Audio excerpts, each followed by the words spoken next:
chamber is pure theater. Below the friezes of Moses and Hammurabi, the buzz-cut U.S. Marshals scowl the visitors into silence. The justices still have ceramic spittoons at their feet.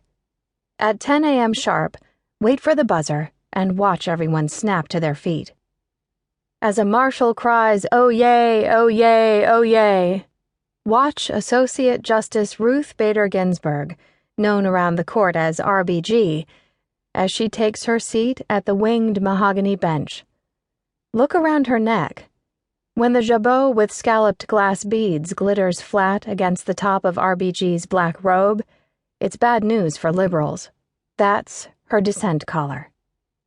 On June 25th, 2013, RBG's mirrored dissent collar glinted blue and yellow in reflected light.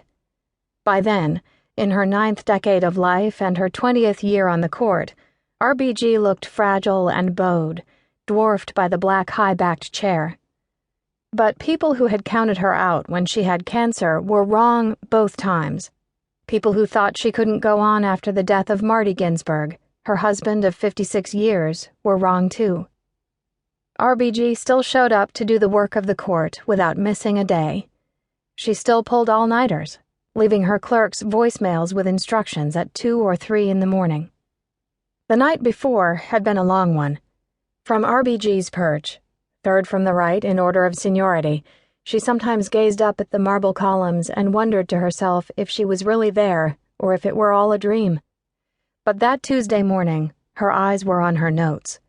The opinion was long finished, but she had something else to say, and she wanted to get it right. She scribbled intently as Justice Alito, seated to her left, read 2 opinions about a land use case and a bitter custody case involving Indian law. Those were not the cases the cameras were waiting for. It was a 2-box day. There was one more left. It was Chief Justice John Roberts' turn to announce an opinion he had assigned himself. The case was Shelby County versus Holder, a challenge to the constitutionality of a major portion of the Voting Rights Act. Roberts has an amiable Midwestern affect and a knack for simple but elegant phrases that had served him well when he was a lawyer arguing before the justices. Any racial discrimination in voting is too much, Roberts declared that morning. But our country has changed in the last 50 years. One of the most important pieces of civil rights legislation of the 20th century had been born of violent images: the faces of murdered civil rights activists in Philadelphia, Mississippi, Alabama state troopers shattering the skull of young John Lewis on a bridge in Selma. But for this new challenge to voting rights that came from 60 miles from Selma, Roberts had a more comforting picture to offer the country. High black voter turnout had elected Barack Obama. There were black mayors in Alabama and Mississippi. The protections Congress had reauthorized only a few years earlier were no longer justifiable. Racism was pretty much over now, and everyone could just move on. RBG waited quietly for her turn. Announcing a majority opinion in the court chamber is custom, but reading aloud in dissent is rare. It's like pulling the fire alarm, a public shaming of the majority that you want the world to hear. Only 24 hours earlier, RBG had sounded the alarm by reading 2 dissents from the bench, one in an affirmative action case and another for 2 workplace discrimination cases.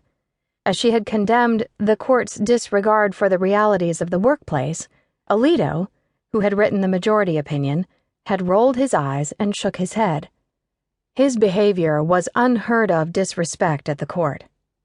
On the morning of the voting rights case, the woman Alito had replaced, RBG's close friend Sandra Day O'Connor, sat in the section reserved for VIPs. Roberts said his piece, then added, evenly, "Justice Ginsburg has filed a dissenting opinion." RBG's voice had grown both raspier and fainter, but that morning there was no missing her passion. Alito sat frozen, holding his fist to his cheek. The noble purpose of the Voting Rights Act, RBG said, was to fight voter suppression that lingered, if more subtly. The court's conservative justices were supposed to care about restraint and defer to Congress, but they had wildly overstepped. Hubris is a fit word.